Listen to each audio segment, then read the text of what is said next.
നമസ്കാരം. കടുത്ത കേന്ദ്ര അവഗണനയ്ക്കെതിരെ, കടുത്ത സാമ്പത്തിക അവഗണനയ്ക്കെതിരെ സൗത്ത് സ്റ്റേറ്റുകൾ കാര്യമായി തന്നെ പ്രതിഷേധവുമായി കേന്ദ്രത്തിലേക്ക് പോകുന്ന കാഴ്ചകളാണ് നമ്മളിപ്പോൾ കണ്ടുകൊണ്ടിരിക്കുന്നത്. കേരളത്തിന്റെ സമരത്തെ, ഇന്ന് രാവിലെ ജന്തർ മന്ദറിൽ ആരംഭിച്ച കേരളത്തിന്റെ പ്രതിഷേധ സമരത്തെ നാഷണൽ മീഡിയ അടക്കം ചരിത്ര സമരം എന്നുള്ള രീതിയിലാണ് റിപ്പോർട്ട് ചെയ്യുന്നത്. കേരളത്തിലെ പ്രതിപക്ഷത്തിന് മാത്രമാണ് അത് വെറും വില കുറഞ്ഞ നാടകമാണ്, രാഷ്ട്രീയ പ്രചാരണ തന്ത്രമാണ് എന്ന് തോന്നിയത്. കർണാടകയിൽ നിന്ന് കോൺഗ്രസ് നേതൃത്വം സമരവുമായി, വ്യക്തമായിട്ടുള്ള ക്യാമ്പയിനോടെ സമരവുമായി കേന്ദ്രത്തിലേക്ക് പോവുകയും ആ ഒരു പന്തലിൽ തന്നെ കേരളം ഇന്ന് സമരം നടത്തുന്ന ഒരു സാഹചര്യത്തിൽ കേരളത്തിലെ പ്രതിപക്ഷം എന്ന് പറയുന്നത് ലോകപരാജയമായി മാറിക്കൊണ്ടിരിക്കുകയാണ്.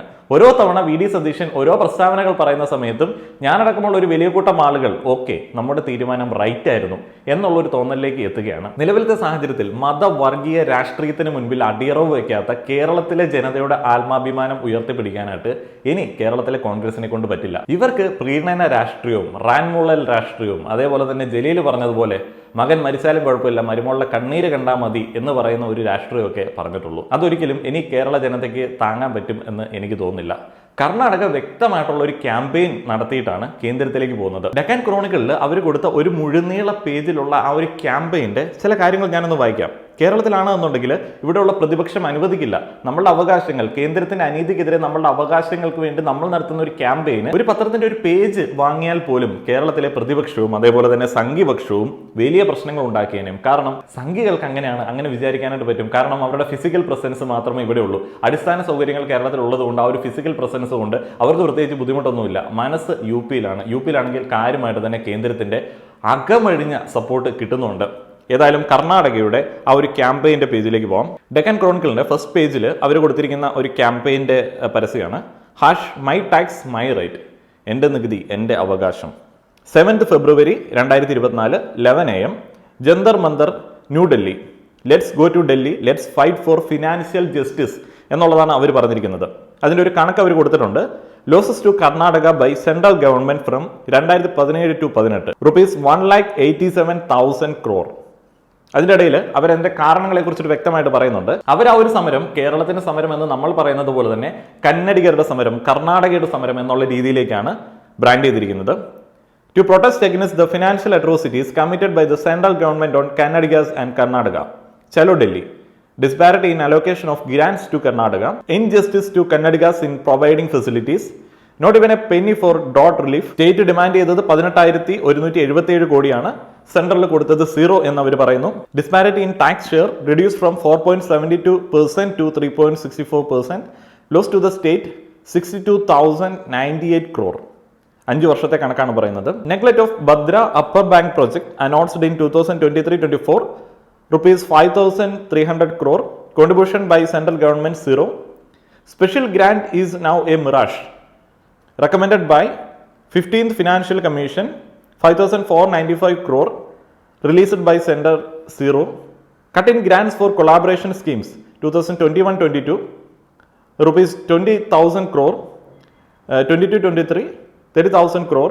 Unfulfilled dreams. Aims still a dream.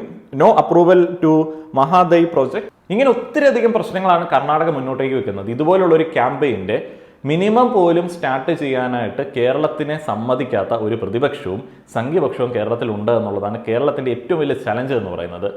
ഇത്രയധികം സാമ്പത്തിക പ്രതിസന്ധിയിൽ കൂടെ മുന്നോട്ടേക്ക് പോകുമ്പോഴും ക്ഷേമ പ്രവർത്തനങ്ങൾ കാര്യമായിട്ട് നടത്തിയില്ല എന്നുണ്ടെങ്കിൽ ചട്ടിയെടുത്ത് വഴിയിലേക്ക് ഇറങ്ങുന്ന ആളുകൾക്ക് എല്ലാവിധ സപ്പോർട്ടും കൊടുക്കാനായിട്ട് മുന്നിട്ടിറങ്ങുക എന്നുള്ളതാണ് ഇവിടുത്തെ പ്രതിപക്ഷത്തിൻ്റെയും സംഘിപക്ഷത്തിൻ്റെയും പ്രധാനപ്പെട്ട പരിപാടി എന്ന് പറയുന്നത്. ഇപ്പോൾ കേരളത്തിന്റെ മറ്റേ ലൈഫ് പദ്ധതിയിലെ വീടുകൾക്ക് കേന്ദ്രത്തിന്റെ ബ്രാൻഡിങ് കൊടുക്കണമെന്നുള്ള വലിയ പ്രഷറുണ്ട്. കേന്ദ്രത്തിന്റെ ബ്രാൻഡിംഗ് ഉള്ള പ്രധാനമന്ത്രി ആവാസ് യോജനയിൽ പണിത ഒരു വീടിനെ കുറിച്ചിട്ട് ഞാനൊരു വീഡിയോ ഇട്ടിട്ടുണ്ടായിരുന്നു. ഞാൻ വേണമെങ്കിൽ അത് ടാഗ് ചെയ്യാം. പ്രധാനമന്ത്രി നേരിട്ട് വന്ന് അഭിമാനത്തോടെ ഇതാണ് പ്രധാനമന്ത്രി ആവാസ് യോജന വഴി പണിത വീട് എന്ന് പറയുന്ന ഒരു കൂടാരം ഞാൻ ഒരു വീഡിയോയിൽ കാണിച്ചിരുന്നു. എന്നിട്ടും ആ ഒരു സ്റ്റേറ്റുകളെ ഇവിടെയുള്ള സംഘിപക്ഷം പഴിക്കത്തില്ല, ആ ഒരു സ്റ്റേറ്റുകളിലുള്ള അഴിമതിയെ പഴിക്കത്തില്ല. ആ ഒരു വീട്ടിൽ എത്ര രൂപ വീണിട്ടുണ്ട് എന്നുള്ളത് ഇവിടെയുള്ള മേസ്തിരി ചേട്ടന്മാരൊന്ന് പറഞ്ഞു കൊടുക്കുക. എത്ര രൂപ വീണിട്ടുണ്ടായിരിക്കും ആ ഒരു വീട്ടിൽ? അവിടെ വയറിംഗ് എന്ന് പറയുന്ന ഒരു സാധനം നടത്തിയിട്ടില്ല, വെറുതെ വയറ് വലിച്ചിട്ട് ലൈറ്റ് കത്തിച്ചിരിക്കുകയാണ്. പ്രധാനമന്ത്രി പ്രകാശ് യോജന അങ്ങനെ എന്തോ ഒരു യോജന വഴി ബൾബ് കത്തിച്ചാണ് പ്രധാനമന്ത്രി അവിടെ ഇരുന്നിട്ട് ഉച്ചത്തിൽ ഉറക്കെ അഭിമാനത്തോടെ പറയുന്നത്. അത്രയധികം വൃത്തികെട്ട അവസ്ഥയിൽ കൂടെ പോകുന്ന യു പിക്ക് വീണ്ടും വീണ്ടും കോടികൾ കൊടുക്കുകയാണ്. എവിടെ പോകുന്ന ഈ പൈസ എല്ലാം? അവിടെയുള്ള ഉദ്യോഗസ്ഥ വൃന്ദം തന്നെ അടിച്ചു മാറ്റി കൊണ്ടുപോവുകയാണ്. ഒരു പ്രശ്നവുമില്ല, ആർക്കും ഒരു പ്രശ്നവുമില്ല. അത്തരത്തിലുള്ള സൗഭാഗ്യങ്ങളാണ് ഇവിടെയും ഒരു വലിയ കൂട്ടം ആളുകൾ ആഗ്രഹിക്കുന്നത്. ഇവിടുത്തെ മന്ത്രിസഭ ഒന്നാകെയാണ് സമരത്തിലേക്ക് പോയത്. പണ്ട് നയനാര് ഇതുപോലെ കേന്ദ്രത്തിനെതിരെ സമരത്തിന് വേണ്ടിയുള്ള ഒരു പ്ലാനിലേക്ക് വരികയും എന്നാൽ പ്രധാനമന്ത്രിക്കെതിരെ സമരം വേണ്ട എന്നുള്ള ഒരു തീരുമാനത്തിലേക്ക് എത്തുകയും ചെയ്തു. എന്നാൽ പിണറായി വിജയൻ ആ ഒരു സമരത്തിലേക്കൊക്കെ വരുന്ന സമയത്ത് ഇതൊരു ചരിത്ര സമരം തന്നെയാണ്. ഇതേപോലെ ഒരു പ്രതിഷേധം ഉണ്ടായിരുന്നു, എനിക്ക് തോന്നുന്നു അതിന്റെ ഇയർ കറക്റ്റായിട്ട് ഓർക്കുന്നില്ല, VS അരിവിഹിതം വെട്ടിക്കുറച്ചതിനെതിരെ പ്രതിഷേധവുമായി രംഗത്ത് വന്നു. അന്ന് അംഗൻവാടിയിൽ എന്തോ അരിക്കണക്കുമായിട്ടാണ് ഉമ്മൻചാണ്ടി വന്നത്. ഇവിടുത്തെ ഒരു പ്രതിപക്ഷത്തിന്റെ സ്ഥിര സ്വഭാവം ഇതാണ്. ഈ ഒരു പ്രതിപക്ഷത്തിന്റെ അപ്രോച്ച് കൊണ്ട് നിലവിലത്തെ സാഹചര്യത്തിൽ മുന്നോട്ടേക്ക് പോകാൻ പറ്റും എന്ന് എനിക്ക് തോന്നുന്നില്ല. സ്റ്റാലിൻ, തമിഴ്നാട് മുഖ്യമന്ത്രി സ്റ്റാലിൻ പിണറായി വിജയന്റെ സമരത്തിനെ കുറിച്ചിട്ട് മലയാളത്തിൽ ഇട്ടിരിക്കുന്ന ഒരു പോസ്റ്റ് വായിക്കാം. ബഹുമാനപ്പെട്ട കേരള മുഖ്യമന്ത്രി സഖാവ് പിണറായി വിജയൻ എഴുതിയ കത്ത് ബഹുമാനപ്പെട്ട കേരള വ്യവസായ മന്ത്രി P. രാജീവ് എനിക്ക് കൈമാറിയിരുന്നു. സംസ്ഥാന സർക്കാരുകളുടെ ഫിസിക്കൽ ഓട്ടോണമിയിൽ യൂണിയൻ ഗവൺമെന്റ് ഇടപെടുന്നതിനെതിരെ സുപ്രീം കോടതിയിൽ കേരള സർക്കാരിന്റെ ഹർജിക്ക് തമിഴ്നാട് സർക്കാർ പൂർണ്ണ പിന്തുണ നൽകുമെന്ന് അദ്ദേഹത്തിന് എഴുതിയ മറുപടി കത്തിൽ ഞാൻ ഉറപ്പു കൊടുത്തിട്ടുണ്ട്.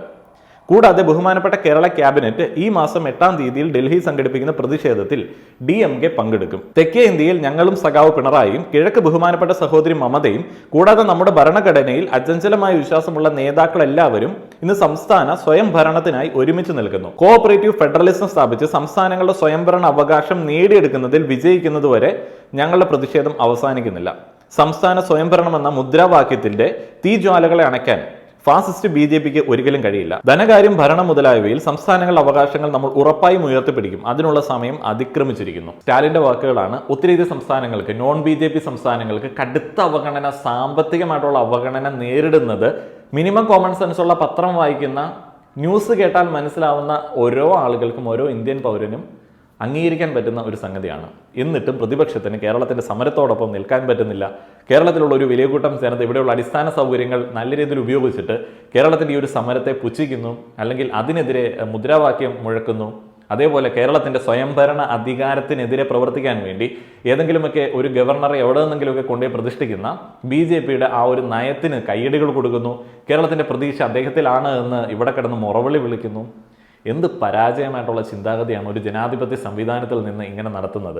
UPയിൽ ഒരു രാമക്ഷേത്രം വരികയും അതിൻ്റെ വീതിയുടെ 2 സൈഡിലും വലിയ ഫുട്പാത്തുകൾ വരികയും അവിടെ നിരന്നിരുന്ന് പിച്ചെടുക്കാനായിട്ടുള്ള സൗകര്യം ഒരുക്കി കൊടുക്കുകയും ചെയ്യുന്നതാണ് അടിസ്ഥാന സൗകര്യങ്ങളുടെ വികസനം എന്ന് ചിന്തിക്കുന്ന ഒരു വലിയ കൂട്ടം കാവി മനസ്സുള്ള ആളുകൾക്ക് ഇങ്ങനെയൊക്കെയല്ലേ ചെയ്യാൻ പറ്റത്തുള്ളൂ. ആ ഒരു കാവി ഉടുത്ത് പതുക്കെ തുടങ്ങിയിട്ടുണ്ട് ഇവിടെയുള്ള കോൺഗ്രസ് എന്ന് പറയുന്നത്.